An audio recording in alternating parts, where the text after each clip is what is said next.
Today we'll be doing chapter 13, or part 3, chapter 5. The Covenant. When December was well along, Grey Beaver went on a journey up to the Mackenzie. Mitsaw and Clou Clock went with him. One sled he drove himself, drawn by the dogs he had traded for or borrowed. A second and smaller sled was driven by Mitsaw, and to this was harnessed a team of puppies. It was more of a toy affair than anything else, yet it was the delight of Mitsaw, who felt that he was beginning to do a man's work in the world. Also, he was learning to drive dogs and to train dogs, while the puppies themselves were being broken into the harness. Furthermore, the sled was of some service, for it carried nearly 200 pounds of outfit and food. White Fang had seen the camp dogs toiling in the harness, so he did not resent overmuch the first placing of the harness upon himself. About his neck was put a moss-stuffed collar, which was connected by 2 pulling traces to a strap that passed around his chest and over his back.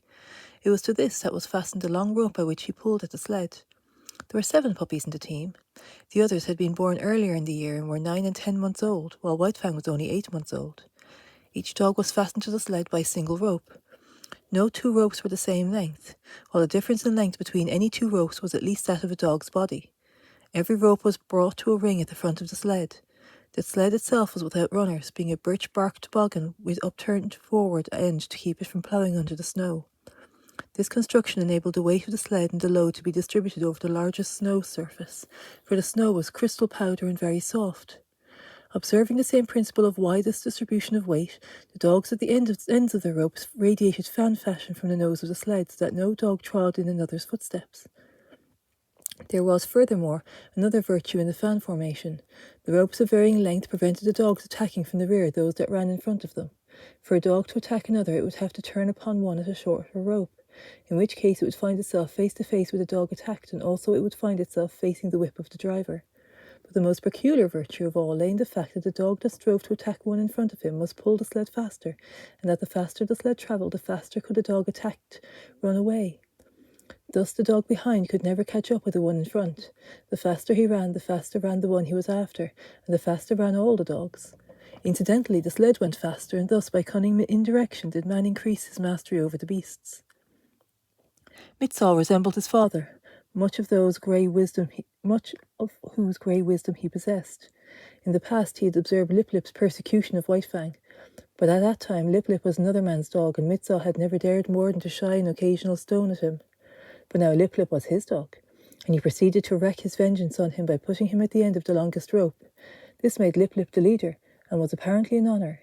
But in reality it took away from him all honour, and instead of being bully and master of the pack, he now found himself hated and persecuted by the pack. Because he ran at the end of the longest rope, the dogs had always the view of him running away before them.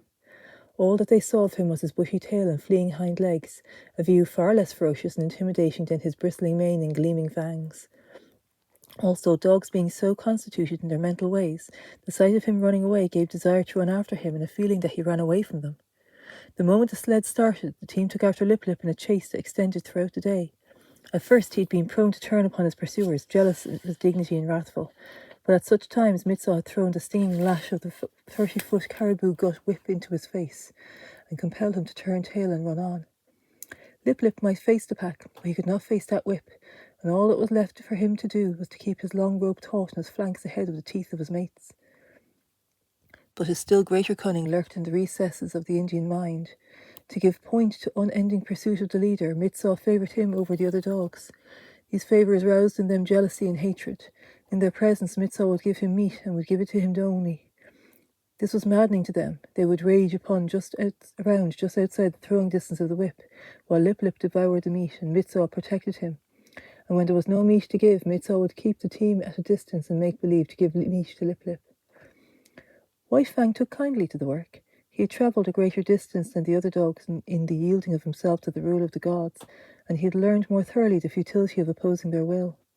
In addition, the persecution he had suffered from the pack had made the pack less to him in the scheme of things and man more. He had not learned to be dependent on his kind for companionship. Besides, quiche was well nigh forgotten, and the chief outlet of expression that remained to him was in the allegiance he tendered the gods he had accepted as masters. So he worked hard, learned discipline, and was obedient. Faithfulness and willingness characterized his toil. These are essential traits of the wolf and the wild dog when they have become domesticated, and these traits White Fang possessed in unusual measure. A companionship did exist between White Fang and the other dogs, but it was one of warfare and enmity. He had never learned to play with them. He knew only how to fight, and fight with them he did, returning to them in a hundredfold the snaps and slashes they had given him in the days when Lip Lip was leader of the pack. But Lip Lip was no longer leader, except when he fled away before his mates at the end of his rope, the sled bounding along behind. In camp he kept close to Mitsaw, Grey Beaver, or Clue Clutch. He did not dare venture away from the gods, for now the fangs of all dogs were against him, and he tasted to the dregs the persecution that had been White Fang's. With the overthrow of Lip Lip, White Fang could have become leader of the pack, but he was too morose and solitary for that. He merely thrashed his teammates. Otherwise he ignored them. They got out of his way when he came along, nor did the bulls of them ever dare to rob him of his meat. On the contrary, they devoured their own meat hurriedly for fear that he would take it away from them. White Fang knew the law well: to oppress the weak and obey the strong. He ate his share of meat as rapidly as he could, and then woe the dog that had not yet finished. A snarl and a flash of fangs, and that dog would wail his indignation to the uncomforting stars while White Fang finished his portion for him. Every little while, however, one dog or another would flame up in revolt and be promptly subdued. Thus White Fang was kept in training. He was jealous of the isolation in which he kept himself in the midst of the pack, and he fought often to maintain it. But such fights were of brief duration. He was too quick for the others. They were slashed open and bleeding before they knew what had happened, and were whipped almost before they had begun to fight. As rigid as the sled discipline of the gods was the discipline maintained by White Fang amongst his fellows. He never allowed them any latitude. He compelled them to an unremitting respect for him. They might do as they pleased amongst themselves. That was no concern of his. But it was his concern that they leave him alone in his isolation, get out of his way when he elected to walk among them, and at all times acknowledge his mastery over them. A hint of stiff-leggedness on their part, a lifted lip or a bristle of hair, and he would be upon them, merciless and cruel, swiftly convincing them of the error of their way. He was a monstrous tyrant. His mastery was rigid as steel. He oppressed the weak with a vengeance. Not for nothing had he been exposed to the pitiless struggle for life in the days of his cubhood, when his mother and he, alone and unaided, held their own and survived in the ferocious environment of the wild. And not for nothing had he learned to walk softly when superior strength went by. He oppressed the weak, but he respected the strong. And in the course of the long journey with Grey Beaver, he walked softly indeed amongst the full-grown dogs in the camps of the strange man-animals they encountered. The months passed by. Still continued the journey of Grey Beaver. White Fang's strength was developed in the long hours on trail and the steady toil at the sled, and it would have seemed that his mental development was nigh complete. He had come back to know quite thoroughly the world in which he lived. His outlook was bleak and materialistic. The world as he saw it was a fierce and brutal world, a world without warmth, a world in which caresses and affection and the bright sweetness of the spirit did not exist. He had no affection for Grey Beaver. True, he was a god, but a most savage god. White Fang was glad to acknowledge his lordship, but it was a lordship based upon superior intelligence and brute strength. There was something in the fibre of White Fang's being that made this lordship a thing to be desired, else he would not have come back from the wild when he did to tender his allegiance. There were depths in his nature which had never been sounded. A kind word, a caressing touch of the hand on the part of Grey Beaver might have sounded these deeps, but Grey Beaver did not caress nor speak kind words. It was not his way. His primacy was savage, and savagely he ruled, administering justice with a club, punishing transgression with the pain of a blow, and rewarding merit not by kindness but by withholding a blow. So White Fang knew nothing of the heaven a man's hand might contain for him. Besides, he did not like the hands of the man-animals. He was suspicious of them. It was true they sometimes gave meat, but more often they gave hurt. Hands were things to be kept away from. They hurled stones, wielded sticks and clubs and whips, administered slaps and clouts, and when they touched him were cunning to hurt with pinch and twist and wrench.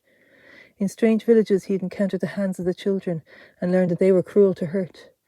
Also he had once nearly had an eye poked out by a toddling papoose. From these experiences he became suspicious of all children. He could not tolerate them. When they came nearer their ominous hands, he got up. It was in a village at the Great Slave Lake that, in the course of resenting the evils of the hands of the man-animals, he came to modify the law that he had learned from Grey Beaver, namely that the unpardonable crime was to bite one of the gods. In this village, after the custom of all dogs in all villages, White Fang went foraging for food. A boy was chopping frozen moose meat with an axe, and the chips were flying in the snow. White Fang slided by in quest of meat, stopped and began to eat the chips. He observed the boy lay down the axe and take up a stout club. White Fang sprang clear just in time to escape a descending blow. The boy pursued him, and then he, a stranger in the village, fled between two teepees to find himself cornered against a high earth bank. There was no escape for White Fang. The only way out was between the two teepees, and this boy guarded. Holding his club, preparing to strike, he drew in on his cornered quarry. White Fang was furious. He faced the boy, bristling and snarling, his sense of justice outraged. He knew the law of forage. All the wastage of meat, such as the frozen chips, belonged to the dog that found it. He'd done no wrong, broken no law, and yet here was this boy preparing to give him a beating. White Fang scarcely knew what happened. He did it in a strange surge of rage, and he did it so quickly that the boy did not know either. All the boy knew was that he had some unaccountable way been overturned by the shadow, into the snow, and that his club hand had been ripped wide open by White Fang's teeth. But White Fang knew that he had broken the law of the gods. He had driven his teeth into the sacred flesh of one of them, and would expect nothing but the most terrible punishment. He fled away to Grey Beaver, behind whose protecting legs he crouched when the bitten boy and the boy's family came demanding vengeance. But they went away with vengeance unsatisfied. Grey Beaver defended White Fang. So did Mitsaw and Ku Klux. The White Fang, listening to the word he wore and watched the angry gestures, knew that his act was justified. And so it came that he learned there were gods and gods.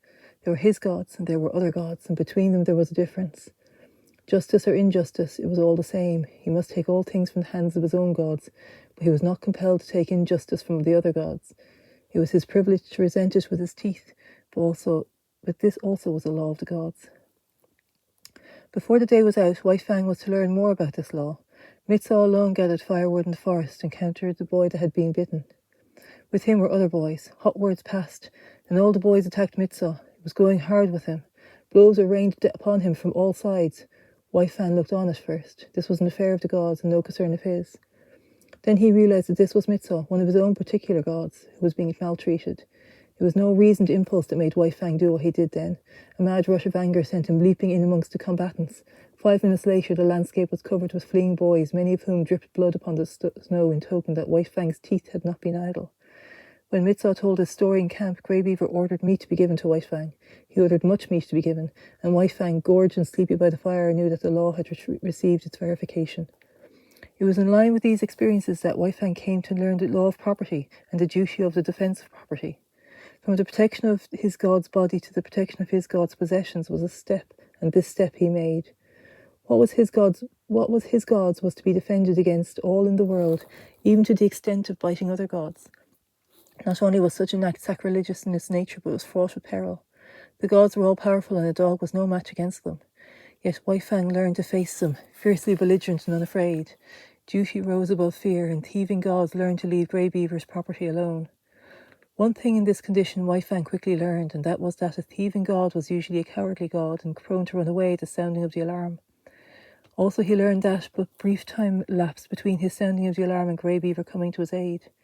He came to know that it was not fear of him that drove the thief away, but fear of Grey Beaver. White Fang did not give the alarm by barking. He never barked. His method was to drive straight at the intruder and to sink his teeth in as if he could. Because he was morose and solitary, having nothing to do with the other dogs, he was unusually fitted to guard his master's property, and in this he was encouraged and trained by Grey Beaver. One result of this was to make White Fang more ferocious and indomitable and more solitary. The months went by, binding stronger and stronger the covenant between man and dog and man. This was the ancient covenant that the first wolf that came in from the wild entered into it with man. And like all succeeding wolves and wild dogs that had done likewise, White Fang worked the covenant out for himself. The terms were simple. For the possession of a flesh and blood god, he exchanged his own liberty. Food and fire, protection and companionship were some of the things he received from the god. In return, he guarded the god's property, defending his body, and worked for him and obeyed him. The possession of a god implied service. White Fang's was a service of duty and awe, but not of love. He did not know what love was. He had no experience of love. Quiche was a remote memory, and besides, not only had he abandoned the wild and his kind when he gave himself up to man, but the terms of the covenant were such that if he ever met Quiche again, he would not desert his god to go with her.